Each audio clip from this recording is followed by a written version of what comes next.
Good evening, ladies and gentlemen, boys and girls. Welcome back to another stream, another podcast, another match preview. The games are coming so fast right now. Like I said before, we can barely keep up with this team right now. But as you can see, we're joined by a special guest, Patrick, who I will introduce properly in just a moment. But before I do that, obviously, make sure you check out the sponsor, as always, of the podcast. Your Foot Card doing an unbelievable job. They've actually got a giveaway at the minute. They produced these sort of cards for the website Footbin. You guys might know it, or Footwiz. I think it is actually Footwiz. If you guys play FIFA, you might know those guys. They did an interview with Patrick Kluivert, so they made a card for Patrick Kluivert, and he's actually signed 2 cards, I believe, and they're doing a giveaway. So if you head over to Your Foot Card on Twitter, you can potentially win a Patrick Kluivert signed card. I'm going to enter it. Make sure you get involved with that as well. But yeah, let's introduce our guest first and foremost. That's always the polite thing to do. Patrick, how are you doing, my friend? Yeah, I'm good, man. So yeah, excited to be on with an esteemed panel. I'm in you lot's house, so be kind and be nice. And to be fair, well, you lot are coming to our gaff on Saturday, so it's going to be a good one. But like I said backstage, I'm excited for this one, man. Liverpool have been doing their thing quietly. I've always had a lot of love for Liverpool. I mean, you lot are way out the way, me being in Tottenham and London. I've never minded you guys. Typically, you've always played good football, always had a good team. And like I always say, you always stick it on the Man United fans that talk too much and the Arsenal fans that talk too much. So I've always had a lot of love for Liverpool. Obviously, on Saturday, that goes out the window. And yeah, but excited to be here. You lot have been doing your thing. You're looking good quietly. No one's really, well, people are starting to talk about you now, but beforehand, you weren't really, in people's thoughts. So yeah, I can't complain. It should be 2 good teams going at it, which is going to be a good spectacle. Obviously not for us lot being right in the mix of it, but for the neutrals, It should be a good one. Absolutely. And, it's an honor to have you on here, mate, because I know we've obviously spoke about doing this quite a bit in the old DMs. 100. So it's good to finally get it going. And then we've got the usual boys. You don't need to talk about those guys, but we will anyway. We'll go to Tom first. How are you doing, my friend? AKA the Turbo Wall, I think you named on Twitter, isn't it? Yeah. I judge that by someone who isn't even from Liverpool, so it's lovely to see. No, I'm good, mate. The Reds are playing some good football, nothing to complain about. Hopefully it's a good win for us. I'm not one of them ones who says hopefully it's a good game. No, hopefully it's a good win. Hopefully it's a good win for us on Saturday. Absolutely. And Mike, he's back. How you doing, mate? Yeah, just standard, mate. Don't seem too excited to see me, mate. Yeah, no, it's. I feel good, man. I've been saying this a little bit this week. My mum's a Spurs fan, so I've kind of. Nice. But you say wicked, bro. Last season when the 4-3, nightmare. Yeah, of course. Call her up, just like, hey, how you doing? She won't pick a single call up for a week. It's tough, man. Wow. Wait, listen, the game's coming up this week, right? One was airing you. She was. No, she was. She's been saying about how Jota's a cheat. He like karate kick players, and like it's okay. Like he was just going off. Just on a sidetrack, I will never forgive Diogo Jota for that stupid celebration in that game. I will never forgive him for that. I could never forgive Lucas for what he did. We clawed and fought our way back into that from 3-0 down, and then he goes and does he gift wrapped Jota an assist, and then heartbreaking. Jota had the chance to be the most toxic human being in the world by doing that stupid pigeon dance. I call it the pigeon dance. I don't call it the chicken. I call it the pigeon, right? And I'm sorry, Patrick, but we've got to say it. Richarlison, for us Liverpool fans, he's probably one of the I think I speak for a lot of people. We despise that man. Like, we absolutely despise him. So Jota should have gone and done that celebration, and he sits down and starts playing his Xbox. And I know EA probably pay him loads of money to do that nonsense, but come on, man, that celebration. I wouldn't change a thing about how that game ended. I thought the best part was whoever was operating the cameras that day, the moment they cut back to Richarlison, he was sat there like this. That was good. I wouldn't swap anything in the world for that, because this disdain I have for Richarlison runs so deep. There's 3 players. There's 3 players I properly hate in the Prem: Bernardo Silva, Pickford, Bruno Fernandes, and Richarlison.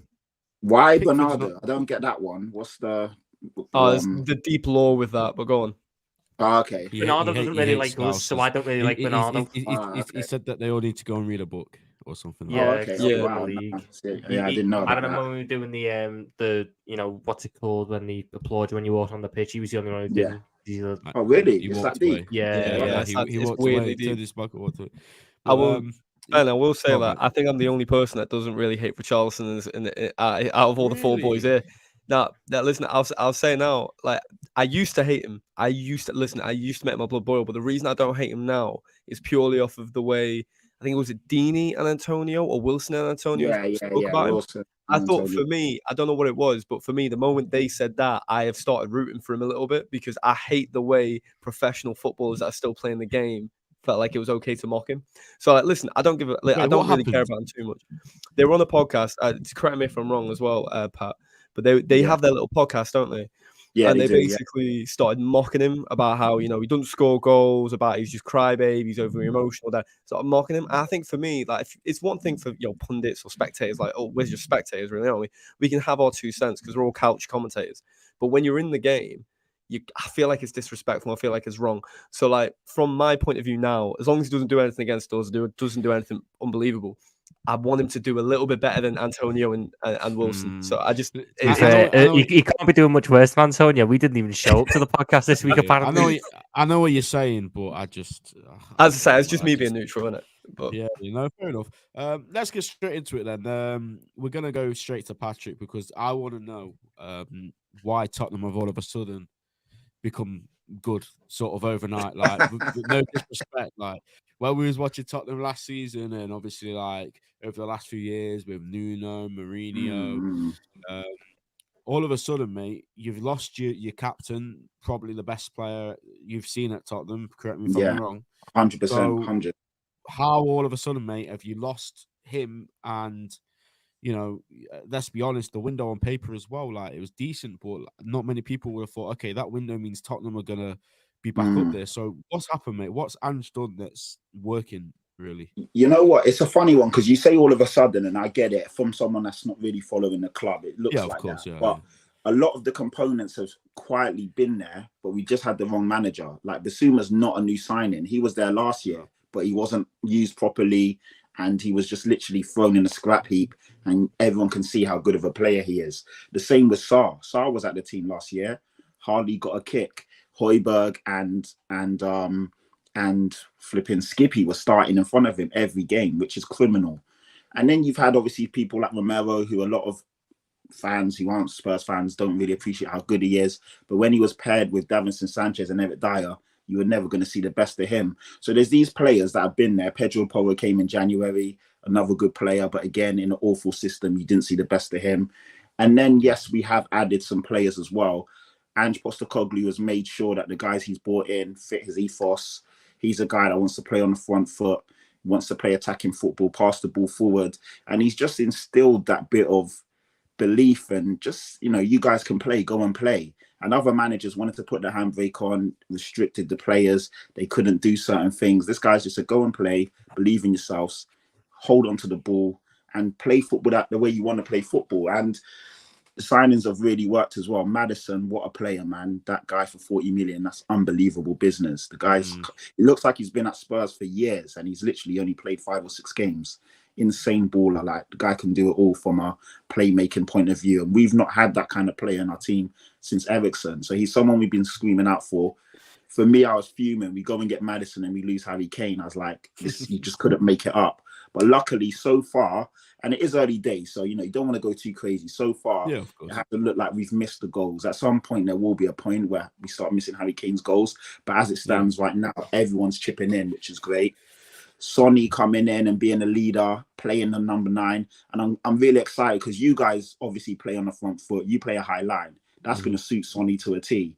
Teams that sit behind the ball and camp, that's where Son will struggle. But against you guys who want to play football and will have your defenders pushed up, Sonny can run at you guys, and obviously, that's going to be something to really look at. And then, we brought in good fullbacks. Udoji was someone that we bought last year and loaned him straight back. Again, that guy's only 20 years old and he looks quality. Mickey van der Ven, good player, ball playing centre back, very quick. Yeah, exactly. And he's a good player, man. Good player. So the components have been there and we've recruited well as well. our first 11 is very good. Squad depth is questionable, but our first 11, I think, can go toe to toe with most teams. And I think obviously Ange is a manager who I'll be real. When obviously we had a summer again, a tedious one. We were linked to everyone in the this manager, that manager, blah blah blah. You know, we were close to Arnie Slot. We were close to this guy, that guy. So when Ange Postecoglou was looking like the lead candidate and things were, I was like, what the fuck? Sorry, not Arnie Slot, Ange Postecoglou. A guy who's managed in the J League, managed in, you know, Australia, managed it at Celtic. And let's be real, there's two teams in the Scottish League, and it's a you know, no one really respects that league. And I was worried because every time I saw Celtic against a good team, i.e. in the Champions League, he had a very naive way of playing. Against like Real Madrid, they went gung-ho and ended up getting turned over. Against any good team I saw them play against, they got battered. So I was like, if this guy comes into the Premier League and plays like that, I fear for Tottenham. But naturally, or luckily, obviously we've got better players than Celtics. Something's clicked so far, and like you can't believe this is the same Tottenham team. I know it's not, but this is the same Tottenham team that was there a year ago. And as well, we've had without people really realizing, we've had a massive overhaul. We've got a new goalkeeper, we've got a new left back, we've got a new LCB, we've got basically a new defensive midfield line with Sarr and Basuma. We've got a new attacking player in James Maddison. We brought in Brennan Johnson. So you're already looking at 7 or 8 or 9 new players. So the team's completely different. And again, obviously, that's why you guys are seeing a completely different Tottenham. So it's a bit of a long-winded answer, but that's the reason why you're seeing brilliant. A different Spurs. Makes sense. Mike, I know you're itching to go, but I've got a question for Tom. Just on the back of what Patrick's just said. Tom, I know you're sort of in the know when it comes to managers, mate. I know you've got an extensive list of managers that you would like to replace Klopp one day. So what do you make of Postecoglou, mate? Like, obviously, did you know of him before he went there, and what sort of qualities does he bring as a manager? He wasn't. No, he didn't make my short list. So hang on, just before you go, yeah, what sort of like ideas does he bring to Tottenham that can cause us problems on Saturday? That's what the ultimate question is. I knew of him, but I didn't think he'd take to the Premier League this well. I like him because he's just a normal bloke. There's none of this prim and proper. He's a normal bloke. He says some funny things. As someone who doesn't really, have that much affection for Tottenham, it's funny to see him pop up on your Twitter timeline and saying something funny in a press conference. But as a manager, I think the thing with Tottenham is, yes, they want success, and that will come down the line. But the biggest thing for Tottenham is, do they play a nice style of football that their fans can get behind? And the previous managers are not managers synonymous with that. They are managers synonymous with poor football but results. The matter of fact was, though, Tottenham never had the squad for them results to ultimately mean anything. Now they're just playing their nice football again with a decent squad. Made some really good signings. Everyone's on board. I think what he's doing with the fullbacks at the minute, in terms of Udogie and Porro, adding to that midfield quality that he's already got with Basuma and Sarr and Maddison. I think the biggest one will be how he manages the left wing this season, because obviously Brennan Johnson's new signing. I think he's going to miss our game though with an injury. Got Manor Solomon on a free. Heung-min Son obviously probably won't be playing there now because he's been moved up front. Maybe that's where Richarlison breaks back into the side, use more of his work rate and defensive efforts to sort of revitalise himself in his old position. They play some nice football. They're a good side. Are there some problem areas? I still think that as good as Porro is attacking wise, I don't think he's great defensively, and putting him on the same side as Romero can be a little bit of an issue at times. But I've got no complaints about Tottenham this season. That they play some nice football, good manager, good players. They're not going to be an easy game. Not at all. Not at all. And Mike, I'm just going to bring it back to our side of things just for you, mate. Obviously, the 3-1 Reds, I now call them, got another 3-1 win last night. And that's now, I believe, 4 3-1 wins on the bounce. Lask, Wolves, Lask, West Ham, and Leicester. So, yeah, I know we've spoken about this a lot, but what's happening with us? Talk about the start of our season. Why are we still having to go a goal down to come back and win the game? And is this a concern for you on Sunday? Because if Tottenham go a goal up away at their ground with their new stadium, it is flipping loud when it gets on top there. So if they get that early goal, is that going to be a concern for you? Where okay, this time it might not be as straightforward as just okay, we'll score 3 goals. Yeah, I think going 1-0 down to Tottenham is very different to going 1-0 down to Leicester or a Europa League side or being at home. Going 1-0 down away to Tottenham is a difficult position to be in. Certainly not one I hope Yeah. we end up in. Just because the way your fans are, you know what I mean? You guys are phenomenal when you want to be. Haven't been the last couple of years, but you've had fair reason not to be. You know, you've not had managers get you on your feet. I think content, but there was about an ounce of personality in the last 3 years, like between your managers, you know. So I trust.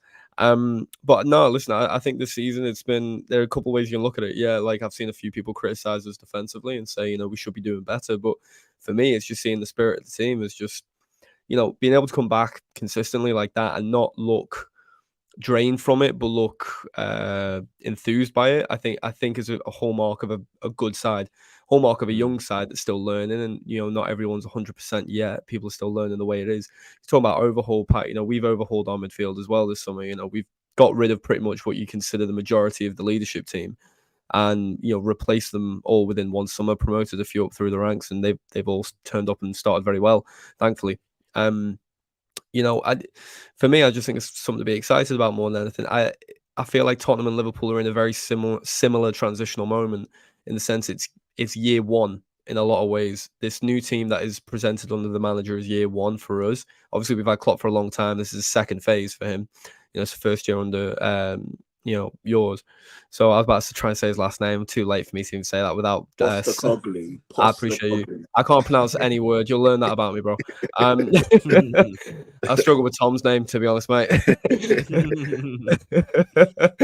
But yeah, no, I think all in all, man, I look at it in a positive way. I'm sure Tom's probably similar to me. Like there's a lot of positives to take from this season. Not something that I'd look to be negative about after a couple of games. Don't get me wrong. If we're still not picking up clean sheets or we're still going behind consistently when we reach end of November, I'll yeah, it's a concern. But as of right now, we haven't looked under the cosh in these games. We haven't looked worrisome in these games. The only game I've been worried about this season was the first 45 against Wolves, and that was because McAllister and Szoboszlai couldn't retain the ball, which was just a concern for me. But it was obvious as to the reason why McAllister couldn't, and Szoboszlai just didn't have a good 45, and that's okay. You know what I mean? But I'm a positive guy right now. I feel it's nothing to be worried about. No, absolutely, and I think from my point of view, I think yesterday was important to win because I know a lot of those players aren't going to start on Saturday. I think that's pretty clear. You know, the likes of Gravenberch probably isn't going to start. Nunes and Diaz obviously come back in. The defenders come back in. Alisson obviously comes back in. But what I will say is I believe it was important to win that game, to go into this game on the back of a win. Even if we did rotate the team and they lost, okay, you could say that's fine because those players aren't the ones playing. I think it will still have a knock-on effect with the squad morale. So I think yesterday was so important to come back from a goal behind and win the game. Obviously, I was in the ground. It was a really good game in the end. Like I said to you guys off stage, there was no doubt. I don't think in anyone's mind that we were going to lose that game. I think we all thought the minimum we're getting from this is penalties because it was just a bit of a weird goal. And I briefly saw it back in the ground. I thought it was a foul on Tsimikas. I'm not sure now what I think looking back. But at the end of the day, we did what we've done all season and we've come back and we won the game. And I think that's going to be massive for us. And Patrick, talking about comebacks, I mean, you played against Arsenal, your biggest rivals. I think it was the same time we played West Ham. So unfortunately, we couldn't actually watch the game. But from what I saw, I believe you came back from behind twice to get the point, mate. So again, is that something new in this Tottenham side? Some sort of fight back spirit and like a sort of, I know people cringe and stuff, but I say it's a cliche, but is there some sort of mentality monster thing going on for you guys now? You know what? It's an odd one because we've always been known to come back in games. Like even under Conte, when we were awful, we would always go a goal down, and then to begin with, we were coming back and winning games. If you remember at the beginning of the season, we were second and third for a long time. But then obviously it caught us up, and there's only so long you could play that type of football before the fans and the players and everyone got disheartened. And but we've always been a team that has a bit of resilience as and when. But this year it does feel different because we're actually playing good football. So, there's weird moments where you can go behind, like you guys probably yesterday, you go behind in the game, but you're controlling the game.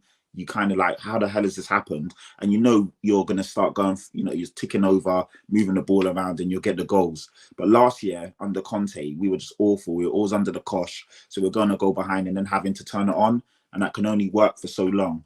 But this year, against Arsenal, it was a toughie because, our record at the Emirates stinks. It's been like one win in 20 years. Awful record. We haven't beaten them there since 2010. It was it's horrible record. We got beaten there 5-2, two away derbies in a row. Our record there was shambolic.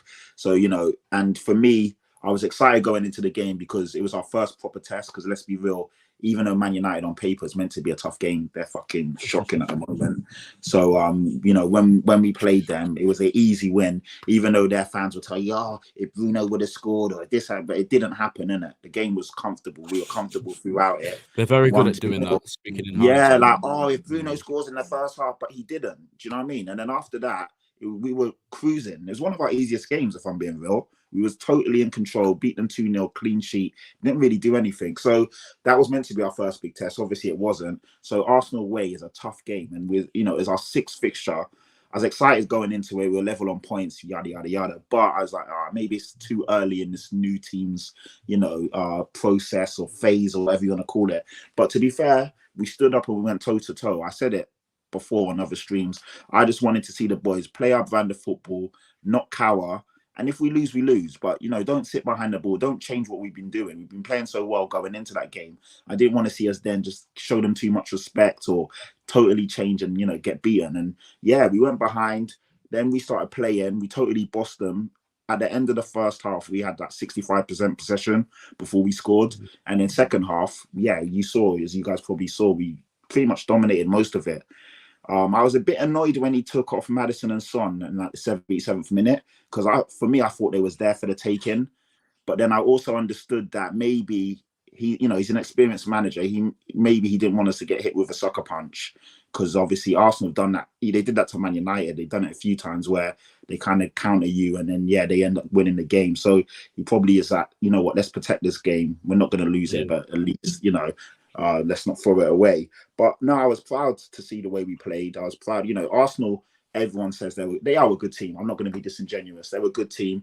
I don't know how good they're going to be this year because they don't look as good, but everyone knows they're good. They had a sensational season last year and we went toe to toe. I mean, they did bottle the league though. That's no. There's no denying. You have to say that, Patrick, because if that was any other team that was top of the table for 90% of the season, their fans would be the first 100%. To laugh about it. So 100%. They bottled it, Yeah. They definitely bottled the league, and I always get onto them for that. As much, they had them. If you look at it, they were fifth the year before, and people said, they might make top four, but no one expected them to do what they did. So from that standpoint, they had an amazing season. But to be on top for 90% of the season, City were chasing them, they were well clear of them, and to bottle it the way they did. That's insane. And like you said, if that was you guys, we would get roasted for the rest of our lives. Well, you did get roasted for it. When Leicester won the league, you got roasted for it. Yeah, I know. And we were never on top that season as well. Never on top. Well, a couple of things I want to ask you about Spurs. Firstly, I kind of want to focus in on one play. You mentioned Romero earlier. Now, again, I'm speaking to someone who's watched a fair amount of Spurs games just as a result of the people that I'm related to. I think for me, Romero, he's a very good centre-back, but I do think he's very rash. I think he's very emotional. Don't get me wrong. Yeah, when he was playing alongside Eric Dyer or Sanchez, it's not a great partner. And I think Van de Ven looks very composed on the ball, especially for his age. I think it's a good compliment. But do you think Romero, in big games, he's cost you a couple of times? And I've seen it last season, and you can always blame his partner. But in this game, United aside, but in the Arsenal game, I got the debrief and I did watch the highlights myself. Away from even the goals, you can see that he didn't look comfortable when he was put under a high pressing side. So let's say you come across a Brighton or like your players obviously on Saturday when the defenders are pressed, because you do play out from the back. It's rare you'll go long. Is that something you're worried about potentially? No, I'm not. I think Romero's a quality player. You're right. He is emotional. He does play on the edge. Some players, you want that in them. Sometimes I do feel like I've been at the, I'm a season ticket holder, so I go to all the games, and sometimes he'll clatter and whack a guy for no reason. I'm like, for fuck's sake, why did you do that? Because now you're on a yellow card for the rest of the game. So he has got that in him, but all in all, he's a top defender. The thing is, it's so annoying. The fixtures, the way they did the fixtures last week, because obviously I would have loved to watch your game, but we couldn't. So, you guys, yeah, it's insane that they did that. Like all the top teams are playing at the same time, which is criminal. So, but going back to Romero, he'll get blamed for the penalty, but for me, there's nothing he could do. Like his hand was in a natural position. I didn't think it was a pen for this. Yeah, I think it's a penalty because it's in the box. It was on target, and even though it's against my team, I feel that it's a penalty because it hits his hand. It's definitely, regardless if it's intentional or not, it hit his hand. It was going in, and it's just one of them things where if it was the other way around, I would 100% want it. So I just got that's exactly it. Yeah. Impartial. Yeah. So even though it's against us and it cost us, big time, because who knows if they would have scored that second goal. I just got to be real. For me, it's a penalty, but nothing more. There's nothing he could have done. The ball deflected onto his hand. It is one of those things. But yeah, so it's not his fault. He was a bit shaky at first, but all of our players were shaky. But once he grew into the game, you watch it back, he was composed on the ball. He always pushes forward. He was dictating play as a centre back. I think he's a top player. But of course, you guys are a different proposition. And when you've got Luis Diaz, when you've got the intelligence of Gakpo, when you've got Salah, we're going to see, what he's really made of. There's no more excuses. Yeah. Well, I think a big fight on the... Sorry, go ahead. No, I was going to say he's partnered with a good centre-back now. He's got a good goalkeeper behind him. No more excuses from Romero. No more excuses. Just be controlled, composed. Yeah, of course, he's always going to have that Russian blood, the Argentinian blood in him, but just don't wipe guys out for no reason. Don't do stupid shit, Don't put the team in jeopardy. Because you're right, Mike. He does have a bit of it. And I think rival fans that see highlights and don't watch us all the time, of course, you're going to see the extreme bits. But watching him all the time, I do think he's a lot more composed than people give credit for. But of course, I get it, because when you watch one game here or there, or you see the highlights, you're only going to see these mad moments. Well, I think one battle that you're going to see, sorry, Ben, one battle you're going to see without a doubt is Nunes v him. I think that's going to be really interesting, because I think Nunes... Tom smiles as you say that. Yeah, is Nunes definitely going to start? Well, I personally, I don't know about you boys. You feel, Tom, do you reckon he'll start? Yeah, I don't see where he starts Jota or Gakpo up front ahead of him at the minute. Well, Tom, what do you think of that battle? Yesterday? That battle, that's going to go one of two ways. Either both are going to be on the best behaviour, or in the 60th minute, someone's going to kick the other, and there's going to be a square up. Elbow, exactly. head, yeah. Can't hope for the latter, if I'm honest with you. I don't, because Nunes will get too into it and gets to get himself sent off again. Well, and you know what? Tom made a good point. Sorry, just to go back, and that's the thing where, so to be fair, Mike, I didn't think about. These are the moments where I don't trust Romero, and I don't trust him if he gets wound up or someone does something crazy. If it's Mickey van der Ven or someone else, they'll probably walk away. But I don't trust Romero in that moment to keep a clear head. So that is something he needs to work on, because he could cost the team. And yeah, you don't want your best centre back or one of your best players getting sent off in the 60th, 70th minute, because then the game's fucked. Yeah, well, I think when it comes to those types of players, sorry, man, go right ahead. No, you go. I feel really bad. I hate coming across, man. I think when it comes to those types of players, you can't really coach that out of them. I mean, we had Luis Suarez for years, and listen, I don't know how much therapy we put that man through, but he didn't come away with anything. I'll tell you now. But I think, listen, that's one thing. And, literally nothing. Listen, I like your team a lot this year, but the one thing that I think I wanted to ask you specifically is on your ownership. And I don't want to get too much into it, because I understand how it can go. But when it comes to Daniel Levy, when you sold Gareth Bale, right? And I thought about this when you sold Kane. When you sold Gareth Bale, you took that 100 mil and you invested it straight away. I'd probably say two of them signings worked out of the bunch. From memory, Ericsson was definitely one of them. Trying to scramble back through, and I'd probably say Lamella, just the longevity. I think Lamella, we scored a few moments for it, created a few moments for it. But for the majority, none of them really worked out. None of the replacements worked out. I think this year it looks like you learned from your mistakes. You got rid of Harry Kane, got this money in. I think you've invested it really well. But overall, do you feel like Levy, he's not really your owner, is he? He's almost like the face of it. But what do you think of him as an owner? And do you think that his time's running out? Because his decision-making has been very questionable over the last couple of years. Yeah, I think he's very lucky with the Ange Postecoglou appointment. He gambled. He got it right so far.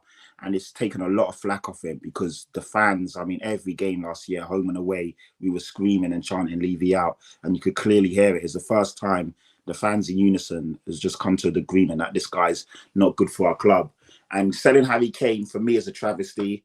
You never want to see your best player. In my opinion, he's the best player I've ever seen in a Spurs shirt. You never want to see your best player get sold. If we would have built the team around Harry Kane like we was meant to so many times, he wouldn't want to leave. Like Harry Kane Spurs through and through. I get why he wanted to leave and why he had to leave for the sake of his career and all of that stuff. And I wish him the best of luck at Bayern, at Munich. But it should have never got to that. And the reason why it did get to that is because of the mismanagement of the squad, the wrong appointments, managerial wise. Never, just fucking the team up. Like he says he's got Tottenham's best interests at heart, but over negotiating on sales in and sales out, or I don't ever see any other club's chairman as busy and as active as him, but all for the wrong reasons, And you see Brighton, Tony Bloom, but it's only because the guy's doing fantastic, and you see him here and there just talking about. But this guy's everywhere, but it's all for the wrong reasons. We're meant to get a director of football in, but then we hear Daniel Levy still pretty much pulling all the strings. We meant to have a new director of football in, or chief operator of football, whatever you want to call it, Scott Munn. The guy disappeared and went MIA. Allegedly, he started last week, but he was missing the whole of the summer transfer window, which is the most important period for any club, especially on a rebuild. The guy's he just doesn't know what he's doing. And I mean, the facts are there. 1 trophy in 22 years. Before Daniel Levy's, yes, in terms of we're now. Sorry, have I gone? Yeah, there you go. Levy's listening. He's trying to. Yeah, cut I say he kicked you out, bro. Like, gremlins coming through. But yeah, he's 1 trophy in 22 years says it all, man. Even before Daniel Levy's tenure, we won and were more successful as a club. It's frustrating because we were so close under Poch. If we would have backed Pochettino the way he wanted to, I feel we would have probably won something. We went 2 transfer windows without a signing. That's insane. The fact that we were still finishing second and third during that when you look at it now, that's incredible. It's unheard of. Like, that should never happen again. Probably would never happen again. And I just feel, yeah, he got lucky with Postecoglou, but for me, Daniel Levy is everything other than football. Like, he's built the brand. We're now considered a top club, a big club. The stadium's fantastic. All the other bits and bobs are amazing. The Beyonce concerts, the NFL, Guns N' Roses, Lady Gaga, go-karting.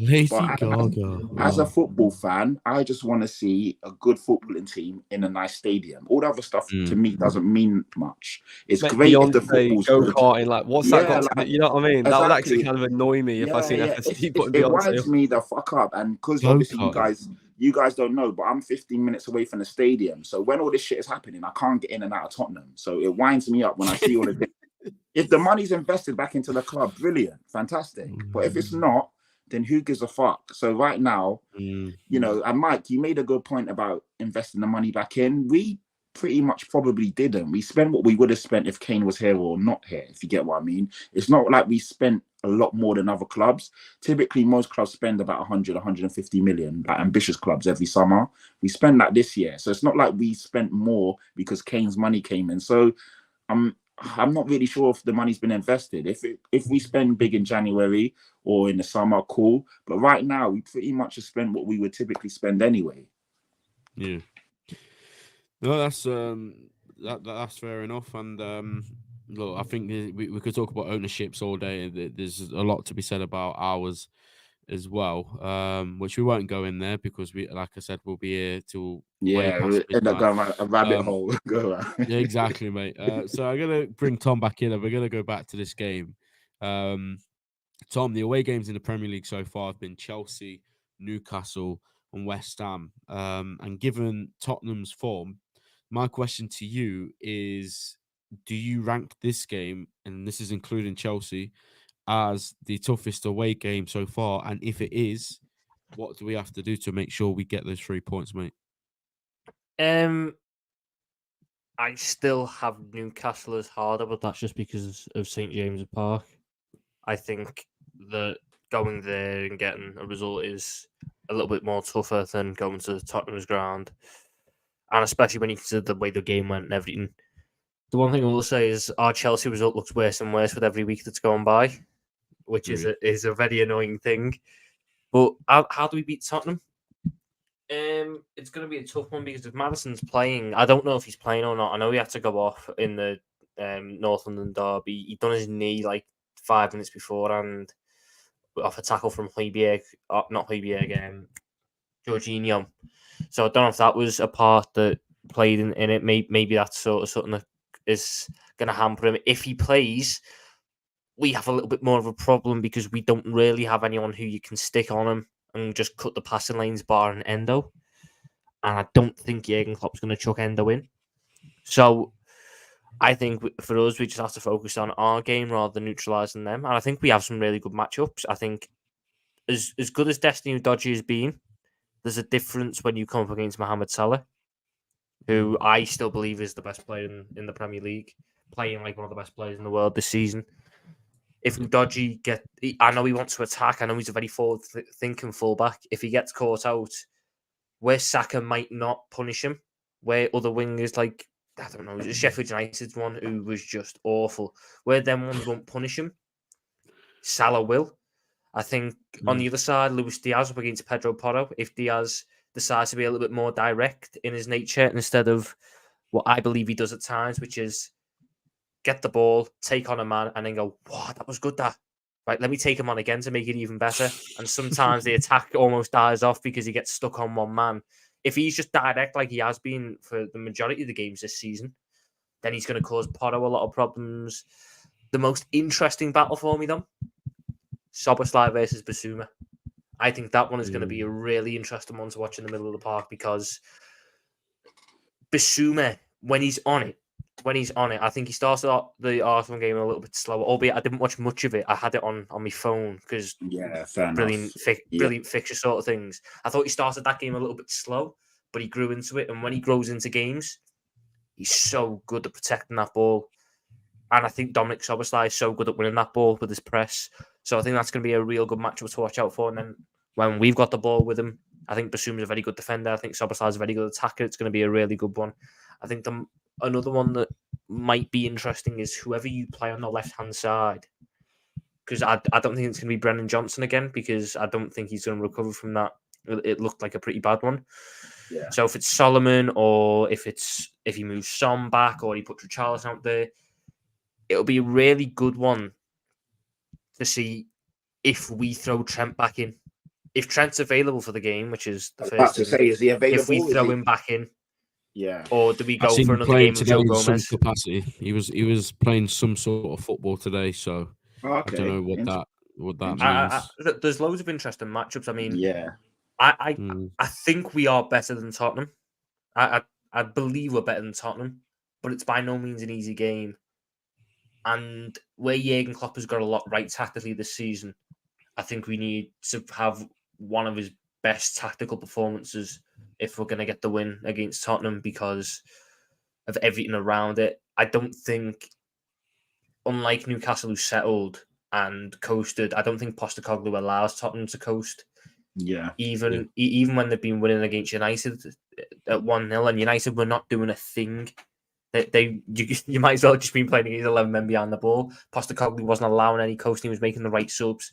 So it's going to be a tough test. I don't think it is. I wouldn't put it above Newcastle just because of everything around that game. But after the game, it might go above there. Who knows? It's certainly tougher than Chelsea and Wolves. It's a real tough test because they're playing football the right way and they've got a lot of confidence about them. And if you know me, you know that I believe confidence is the number one thing in football. A team that's got loads of confidence is going to beat a team that's got no confidence. No, agreed. And before the season started, obviously going back to last season and the window, and people weren't necessarily too happy with what we did. And I did a prediction, and I put us third, and that was behind City and Arsenal. Now I think we'll finish above Arsenal, to be fair. But what I will say is, Tom, and you go on, you mentioned how this game's difficult, and the question was, is this the toughest away game we've had so far? I will say if we win this game, and then obviously we've got Brighton away the following week, if we can somehow come out with 2 wins, then my prediction, I'm sorry, I'm going to say that's guaranteed top 3. I'm not thinking about anything lower than third now. In fact, I'm thinking second is minimum we finish. If we can and this is just a compliment to how good Tottenham are at the minute, and obviously Brighton doing their thing with De Zerbi as well. If we can win these, I mean, I'd take 4 points out of these two games, to be honest. If we drew to Tottenham and beat Brighton, Mike, you're nodding your head, so you come in on this one. I would be more than happy with that. Obviously, both away fixtures. Both away, mate. So this Yeah, is sort of already, mate. Very that would early be on, that would a be a very, brilliant. very like You pivotal. win your home very- games, and you don't lose when you go away. That's a sign of a very good team. So if you can come out of this with at least 2 points, that's fantastic. Yeah, but Mike, for the sake of this podcast, mate, let's not talk about a draw. Let's go for For the sake of the podcast, I need to bring you back down to earth. Listen, by the time we finish those 2 games, it's 10 games in, and you're like, yeah, that's top 3. No. I'm not saying like what you think. A Liverpool fan saying top 3 is now all of a sudden. We're bad, bro. We're down bad, bro. Listen, I've been saying this to you for a minute because I love positive people. I know. This is the only season in the last 5 years I've not said we're winning the league. The only one. I don't know, man. I'm sure if we go back through our summer window, you might have let it slip once somewhere along the way. I'm pretty sure when we signed Endo, if we sign Jude, we'll win the league. But we didn't sign Jude, so. That's fair. Listen, I think this game's vitally important for both sides. I think it's a good way of hallmarking where we're at. I think Tottenham are very known for bottling big moments. That's not disrespect to you. That is just unfortunately how it is. I don't think it's necessarily correct. I think you've had some really big moments in big games. I always think of the City game and the Ajax game, the Champions League run for yourselves. Listen, unbelievable games. We could do with some more big moments against City this year as well, please. Yeah, if you do us a favour. I know Harry Kane normally bags the winner for you. Oh, so now you're asking for favours so you must think we're in a title race then. I know. Hey, don't do that. Don't do that to me, man. Maybe Tom does. I think Tom does. Tom definitely does. Yeah, there you go. Don't even listen. I've seen some outrageous takes on the timeline last couple of days. I'm not even getting into it. Me personally, I'm not saying anything about the title, top 4, where we're finishing until we get to the end of November. When we get there, I'll start making claims. But I think for this game, it's going to be huge for both sides. It's a good test for where both sides are at. I personally think it's our toughest away game this season so far.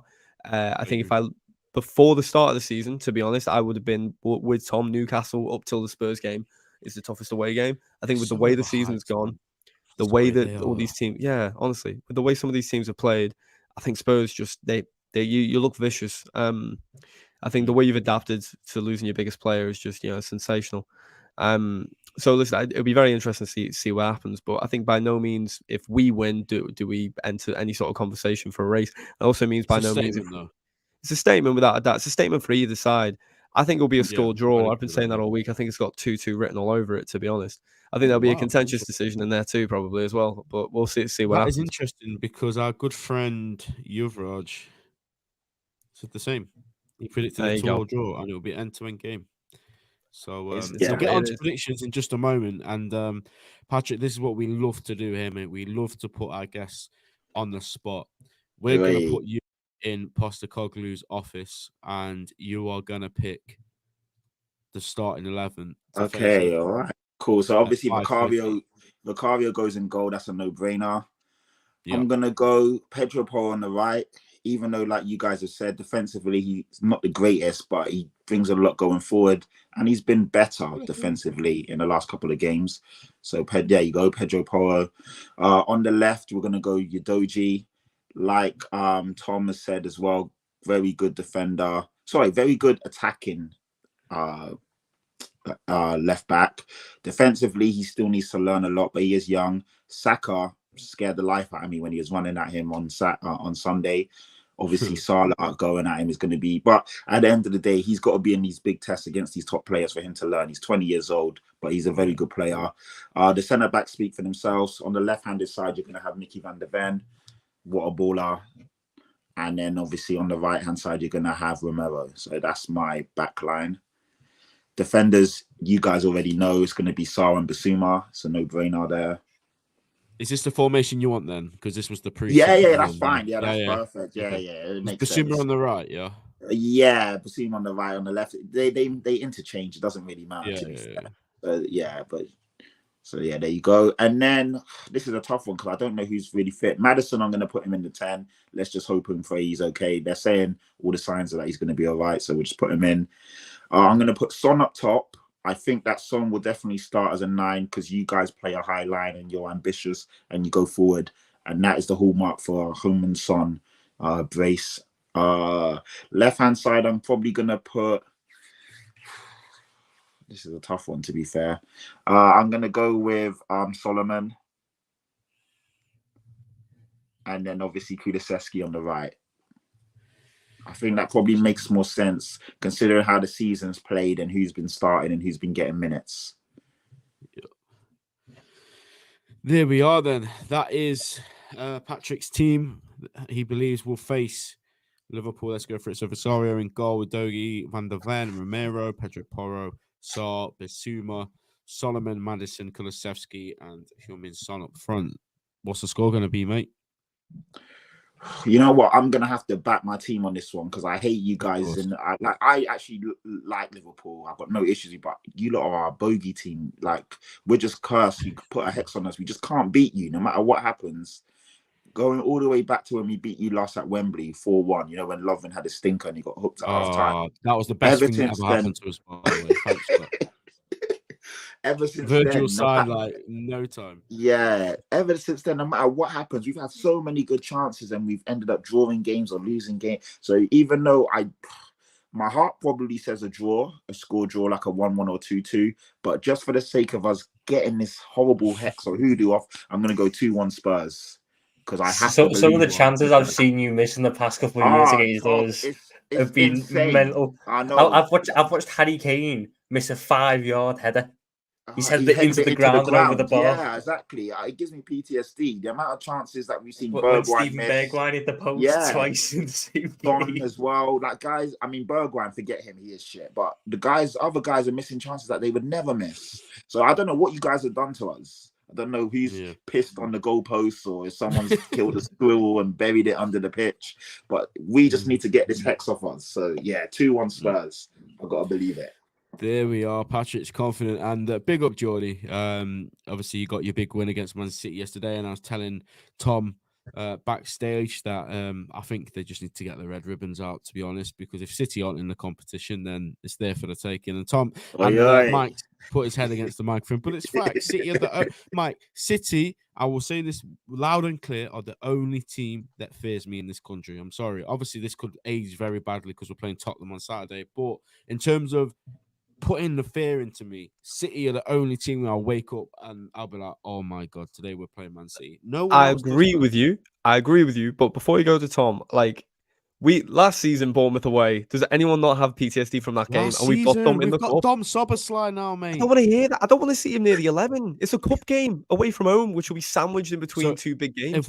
If we played a big team in the cup, you're going with that team.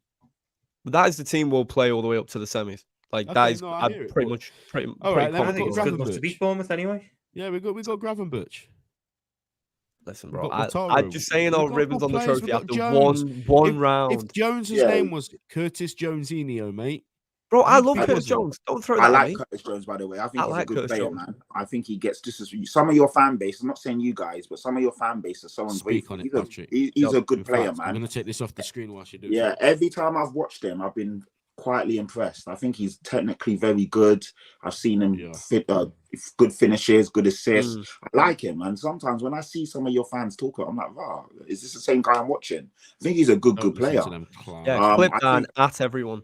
Clip that and at the entire list because we know the names. We know the names. I'm shocked at some of the abuse he gets, and it's from your own fan base because everyone else that watches him thinks he's good. So I'm shocked, but yeah, I like him. I think he's good. Interesting. I love Curtis Jones too for the word. All right, Thomas, I'm going to replace Mike. I'm sorry, I'm going to put you at the bottom because Tom is the gaffer. So we need to make sure we can see him. Here we go then, mate. I'm going to do this one for you because it's sort of... I was going to go Adrian. I think this is the game for Adrian. Patrick wishes. But for... no, Robbo, Van Dijk. Well, you told me you wanted Simicast to start backstage. I do not want Kostas Simicast starting any games for Liverpool Football Club at the minute. I'm quite torn between right centre back because Ooh. Kanate seems to be the obvious one, Yeah. but the fact that Joe Gomez didn't play makes me think that he could be in line. But then, do I have to save Joe Gomez for right back because we don't know what state Trent's going to be in? I want Trent to start, so I'm going to go for right centre back, purely based off his form. Gomez, Gomez ain't nobody. Joe I like Gomez, run it Joe back like it's Gomez. 1920. Trent at right back as well. Wait, if you want to run it back against Tottenham, surely Matip starts, no? Massive didn't play 1920. No, He Champions was League the year final. before. What's happened to Matip anyway? Just out of curiosity, because he He was was good all at right one. last game. Yeah. He's just one of them hot and cold players sometimes. Okay. Just aging as well, any like he's just a bit past it now. Like Okay. Fair enough. just happens. He's the new I'd probably scapegoat, though, go. to be fair. McAllister's going to sit at the base. Okay. Soboslai on the right. Okay. And I want it to be Jones on the left, and I think it will be Jones on the left. But I also wouldn't be shocked if this is a start for Gravenberch because of the Ooh. minutes Jones has played at this point, and the fact that Gravenberch got brought off a little bit early against Leicester, and then the front three I think picks itself. You've got Salah on the right, you've got Nunes up top, and you've got Luis Diaz on the left, and then you bring on Gakpo and Jota if you need to change the game, which is an absolutely lovely problem to have. Yeah, that front line scares the life out of me. Not Nunes, not to be disrespectful. I think he's a good player. Nunes. He doesn't scare me. No, I'm just being real. He doesn't He'll scare scare me. you on Saturday, bro. I guarantee you, Please, you'll yeah. realize Let me not jinx it. Let me not jinx it. But he doesn't scare me. But Salah and Diaz do scare the life out of me. Especially because, like you said, if we're being real, our fullbacks like to go forward and are not known to be defensive stalwarts. So that's a tricky one. But I do think Mickey van der Ven and Romero should have enough for Nunes. But let me not overdo it and jinx it. I think Nunes is a lot better again than people give him credit for. It's a weird one because he misses chances he should definitely score, but then they score a goal. You're like, huh? How did he do that? Considering Exactly the chance that, he just missed. It's a weird one, but I think he's a decent player. But yeah, it's the Diaz and Salah combination that scares me. Do you want to know the front three I think would worry Tottenham the most? I think it would be Salah, Gakpo, Nunes. If you had Nunes back on the left like he done last year. 100. So you just have a Nunes just straight running behind Porro because I think Porro isn't a great blindside defender. I think he's very, he sees what's in front of him, but anything else, no, that doesn't bother him. And Gakpo, he drops in, he links up, he could maybe drag out Romero, who is a bit aggressive, create the space for Nunes to run into. But I also think Gakpo probably the best bet to stifle the build-up play into Basuma because Tottenham really love to go. They'll chuck Van der Ven and Romero dead wide at build-up, and Basuma drops in as the third centre-back almost and brings it forward. So Gakpo probably the best bet to sit on him and he's not going to mark him out the game because you're not going to do that, but cover the passing lanes, maybe make him receive the ball in worse areas, kill off a couple of attacks that could have formed. I don't think that's what's going to happen, but if I was trying to set up to counter the way Tottenham build up, that's probably the way I'd do it because I think Nunes pins back Porro because he can only defend what's in front of him, and he'd have to sit back to deal with that. I'm looking at it now, the Gomez and Alexander-Arnold thing. It's either going to be that or it's going to be Kanate and Joe Gomez at right back. I just don't know if he chucks in Trent straight away. I personally wouldn't. I think defensively... Mike. I was going to ask you this as well. So yeah, no. I think, to be fair, you've just made the exact point about Porro that I was going to make about Trent. I think Trent is not a good blindside defender. I don't think he's good one-on-one defensively either. And listen, I don't think he's an awful defender. I want to make that clear. I don't think he's as bad as people make him out to be. But if I'm choosing defensively, who I want there, him or Joe Gomez, when it comes up against what might be one of the best wingers in the league, Son is head and shoulders, like probably one of the few forwards that I would look at in the league other than our own and go. To be fair though, Mike, I only done that on the basis that Son would be up front. No, I get that. I don't think they'd chuck Richarlison up front. I thought it would be Son up top and then Solomon on the left. And I think Solomon's a good player. He's very direct, which I think Trent has the sort of novelty of struggling against. But yeah, he's not Son. I had this debate earlier. It's about what you weigh up more. And I think once Trent's reintegrated back into the team, you start seeing him get up to speed and linking up again. What he Yeah. brings on an attacking end and a creativity end, which will Oh, free of up more of course. Diaz, free up more Yeah, of this is Nunes, free it. up more of Salah. For me, it's always worthwhile having That's that exactly what I say. drop in No. quality Yeah. to accommodate for a player as creative as him. And I also think, I know it seems a little bit counterintuitive, it brings out the best out of Canate and Gomez, because I think both of them are. I describe them as puppies. They need constant sort of, otherwise they have the novelty of switching off. They'll Concentration can go. sometimes, like Joe Yeah. Gomez, if he doesn't have to do any defending for 10 minutes, will then often misplace his next pass or underhit it Yeah, or lose his I next get what you battle. mean. I get So the I point you're like having making. the idea that they're always constantly having to be on their feet, Yeah. thinking where they got to go. That keeps them on Yeah. the toes. It brings the levels up, and I think that's why you play the system as it is. Listen, I think long term, you're right. I think long term, obviously, Trent comes back. There's no debate there. Like, and by no means do I think Joe Gomez will keep Trent out the lineup, but I do think I said for the game itself, yeah, I think he's just a better option. I wouldn't throw Trent in the deep end for this. I could say that Trent could come on and play an absolute blinder, but I think for now I'd start Joe Gomez just for the defensive structure of the team, and plus he's not really been putting many feet wrong. You know what I mean? So I feel quite bad to drop him. And in terms of the front line, I agree with the entire team. Tom said for the most part, literally within that little argument there. I think Nunes up against Romero could cause absolute carnage, and I'm excited by that. And I think Diaz v Porro as well off the blind side could just be a bit of a nightmare. Their biggest strength for me is James Maddison. I think if he does start, he could cause absolute carnage against us as well, because I think him on McAllister, that's a proper sixes that have been at it for years struggle against Maddison. I think McAllister would have a right game on his hand if he had to come up against him as well. So be a very interesting game. Yeah, absolutely. And just on the Trent thing as well, like Trent is my favourite player in this squad at the minute. He just is. I absolutely adore him, and I would just put him back in. I'm not gonna lie. He's a superstar. He's the vice captain. I'm sorry, if he's fit, he plays this game. We can't be sat there thinking tactically, can we use him? No, we've put him on this pedestal as the best right back in Premier League history. Well, I have anyway. So you go and play this game. You know what I mean? We don't shy him away from it because it might be tough for him defensively. If he's fit, you play him. That's just how I see it. The only reason why I wouldn't play him in this game is if he's not ready, because I wouldn't want that to impact the future. Brighton, I want him there because Brighton again, very difficult game.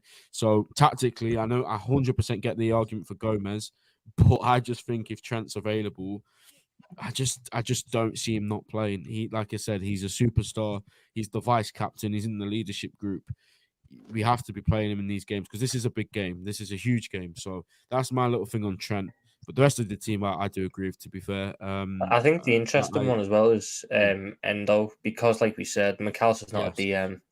He is good. I like him. I think he's a fantastic footballer.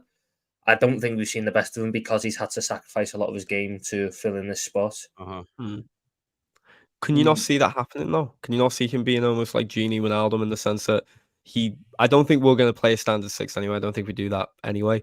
But can you not see the idea of maybe, obviously Trent coming back in inverted, you got him, McAllister, Jones, and they kind of share that role, him and Szoboszlai as well. They all kind of share that role. I expect to see the fluid sort of system that we've been playing. Yeah. I just think though it's always going to fall back on McAllister to sacrifice his game to accommodate for everyone. And I think it'll get even worse when Trent's back, because at least when Gomez is there, he's not attack minded in the same way. So when Joe Gomez inverts, McAllister then gets the license to go forwards. As good as McAllister is, the moment Trent's back in that team inverting, you are not more creative than Trent, so you lose that right to go forwards. I think McAllister's going to shine for us still, but in games like this where you can identify where the danger man is, and it's the number 10, and Maddison is so good at receiving the ball, and you especially driving once he receives it on that half turn, he's such a threat. Is this a game where the staff go, do we just have Endo? And the game I always hark back to was a United game, United against Chelsea, when Mourinho basically just sat Ander Herrera down and went, you see Eden Hazard, you follow him. Wherever he goes, you go. Yeah. Could we see something, not in the same breath, because you don't need DM getting dragged out everywhere, but a zonal sort of thing where he plays Endo and goes, you're DM. The moment Maddison enters your area, you go pick up Maddison. The rest will learn. that we'll figure out the rest, but we can't let the ball get into Maddison. I don't see it happening because he played the full 90 against Leicester. Was very good against Leicester as well, by the way. I thought he was very good. Yeah, deserves a lot of I was highlights. man of the match for me. It defensively was very good, and it's always good to have that option on the bench. I wouldn't be shocked to see him come on if we're winning with 20 to go and just being on to shut down the game a little bit more. But is he going to start? I think that's another interesting dilemma that will be thought about a little bit before the game. Yeah, absolutely. 100%. Guys, we are going to wrap up there because time has just quickly flown by. It's been a really good conversation. Obviously, Patrick coming on the show has been really good because, like we always say on these preview shows, it's good to get somebody else on because the West Ham game proved it. We didn't get to watch it. Well, I didn't anyway because I'm not a fake fan like Tom. I don't watch other teams when Liverpool play. But, it is what it is. Ruthless. Wow, man, called you up. I'm joking, but yeah, big up Patrick for coming on, mate. If you just want to tell the guys where they can find you and yeah, no, like honestly, thanks for having me on. Obviously, Tom, I stream with you all the time. Ben, I've streamed with you quite a bit, but Mike, it's been a pleasure, man. Been a pleasure meeting you. So definitely gonna follow you after this. But for everyone that doesn't know me, Patrick Tyrant, Twitter is where you'll catch me with all my football takes and everything I'm doing. Same on Instagram. But yeah, I'm on the football terrace more often than not, repping Tottenham. I'm on Last Word on Spurs, which is a huge Spurs platform, probably the best one out there. I'm a regular on there. I stream with Saeed. We do a Best of the Rest show with a lot of good podcasters. I'm on Femzi's Femzi's Premier League Unpacked, and then I've obviously got my own stuff as well. So yeah, you can catch me here, there, and everywhere, man. Just follow me on Twitter. You see what I'm up to. So yeah, busy guy. But when Ben hit me up, as you can see, I had to make time for you lot. I was like, no, I need to jump on this. So yeah. man. You know what? I'm not even lying. The amount of people I said no to this week, but I was like, no, I have to jump on it. Appreciate that, bro. So, yeah, man. And it's been a pleasure. Massively. Like you said, the hours flown likewise, by. mate. Shows it's been a good conversation. Yeah, absolutely. man. So, guys, if you're watching this live or if you're watching this on the replay, because I think a few people watch it tomorrow, to be fair. But yeah, make sure you follow Patrick on his social. Show him some love. He's a top guy. You know, when I made the list in pre-season of who I was getting on for each team, there was only one person. So make sure you check him out, guys. Drop him a follow, subscribe, all of that jazz. And me, Mike, and Tom, if he's not too busy, we'll see you after the Tottenham game. Whether we win, lose, or draw, we'll be on here Saturday evening, probably around 8 p.m. So yeah, hopefully it will be a good one. So smash the like button, subscribe if you're new, and we'll see you then, guys.